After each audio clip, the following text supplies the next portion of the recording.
This video provides an equity research perspective on Aarti Pharmalabs Limited, listed on the NSE as AARTIPHARM. The company is strategically shifting its focus from a pure active pharmaceutical ingredient, or API manufacturer, to a high-margin contract development and manufacturing organization, or CDMO platform. Beginning in 1984 as Aarti Organics Private Limited, the company went public with an IPO milestone in 1992. Asset expansion occurred in 2001, launching the xanthine derivatives division. By 2005, the company commissioned Terrapure Unit 4, dedicated to regulated international compliance markets, marking a global focus. From 2008 to 2019, Aarti Pharmalabs achieved significant regulatory milestones.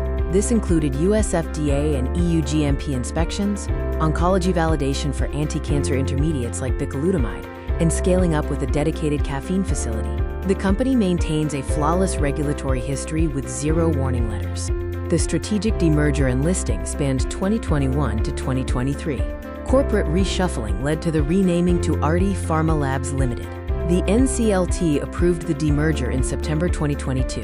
The company listed on January 30, 2023, with an allotment ratio of 1 Aarti Pharmalabs share for every 4 parent shares held. Looking ahead to 2024 to 2026, the company is focused on its China Plus One strategy and capital expenditure.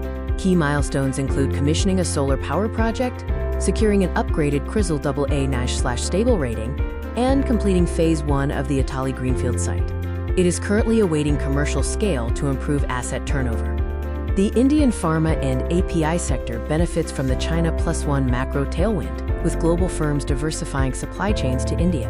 Regulatory support through PLI schemes drives domestic API self-reliance. However, macro headwinds include volatile generic margins due to aggressive pricing and Chinese price dumping. In the core API and xanthine segment, Aarti is a dominant global player in caffeine and theophylline, with capacity scaling toward 9,000 mTPA. The company focuses on strategic niches like anti-diabetic, cardiovascular, and central nervous system therapies. This is a value transformation away from low-margin generics to complex, regulated API drug lines. The CDMO segment is a growth engine, with Q4 FY26 quarterly revenue reaching 155 crore rupees, representing 29% of revenue mix. The standalone CDMO revenue target is over 1,000 crore rupees as the Italy site scales. Strategic differentiators include long-term supply packs, completed Italy Phase 1 adding 440 kiloliters of reactor volume and leveraging 35+ years of expertise. The company's overall export mix is 55%, while the xanthine segment achieves 59%. Over 55% of primary API revenue comes from regulated markets like the US, Europe, and Russia. Aarti has active regulatory drug filings across more than 50 countries globally. The CDMO mix is gradually targeting higher-margin innovator markets. The new 80-acre Italy site in Gujarat features 63 operational reactors in Phase 1, offering 440 kiloliters of volume, and is ready for future brownfield expansion. Commercialization is expected in FY27, driving volume scale-up and asset turnover. Front-loaded capital expenditure has caused temporary margin compression, but commercial clearances in late FY27 are expected to trigger sharp operating efficiency improvements. Q4 total income was 583 crore rupees, marking a strong 36.8% quarter-on-quarter volume recovery. However, Q4 profit after tax was 61 crore rupees, a 30.8% year-on-year decline due to cost overhead impact, primarily from front-loaded depreciation at Italy. The board recommended a final dividend of 2 rupees per share, signaling confidence in future cash flow. FY26 EBITDA was 113 crore rupees with a 19.4% margin. This compression is due to the Italy ramp-up overhead. The company also recorded a 17 crore rupee forex translation loss and a 29.7 crore rupee hedging fair value loss.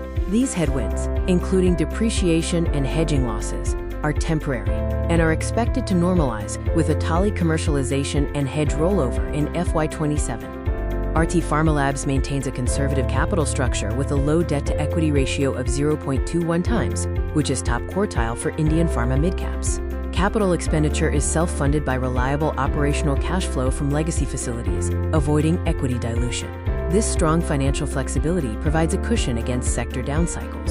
The company's return on capital employed is 17.61% and return on equity is 14.86%. These metrics reflect the Aarti capital expenditure drag, as deployed capital is not yet generating full revenues. Aarti commercialization in FY27 is the catalyst for improved asset turnover. Management targets a rebound in return on capital employed and return on equity above 20% by FY28. Aarti Pharmalabs trades at a trailing PE of 27.7 times, a deep 61% discount to the 71 times sector average. This discount, due to near-term margin headwinds, offers a margin of safety for long-term investors. CDMO revenue scale-up and Aarti commercialization are expected to trigger an earnings upgrade cycle, closing the PE discount gap with peers.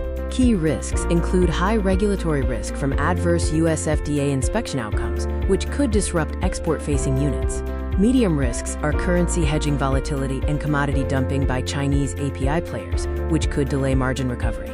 CapEx execution risk is low, though delays could push the FY27-FY28 recovery back by a couple of quarters. Promoter ownership is stable at 51 to 52%, with zero equity pledging, indicating low financial risk. The key board executives include Shri Rashesh C. Gogri, the chairman, and SMT Hetal Gogri Gala, the managing director, both from the Gogri family, ensuring strong domain expertise and strategic direction. Executive compensation uses a blended pay structure, aligning management and shareholder interests with fixed base pay and performance-linked incentives. Statutory adherence is strong, with executive payouts well within the 10% net profit limit. Independent oversight is provided by a nomination and remuneration committee, composed solely of independent directors. The total permanent workforce is over 2,100, supported by double-digit workforce growth year-over-year for 3 consecutive years. Staffing is proactive, with skilled engineers and operators pre-onboarded for the Aarti plant's June 2026 go-live. Retention is stable, with low employee turnover and attrition metrics. Corporate governance is robust, with over 50% non-executive independent directors on the board. The audit committee is also led entirely by independent experts. The company maintains a clean legal history, with 0 material SEBI litigations and a solid history of clearing global regulatory checkups, reducing governance risks.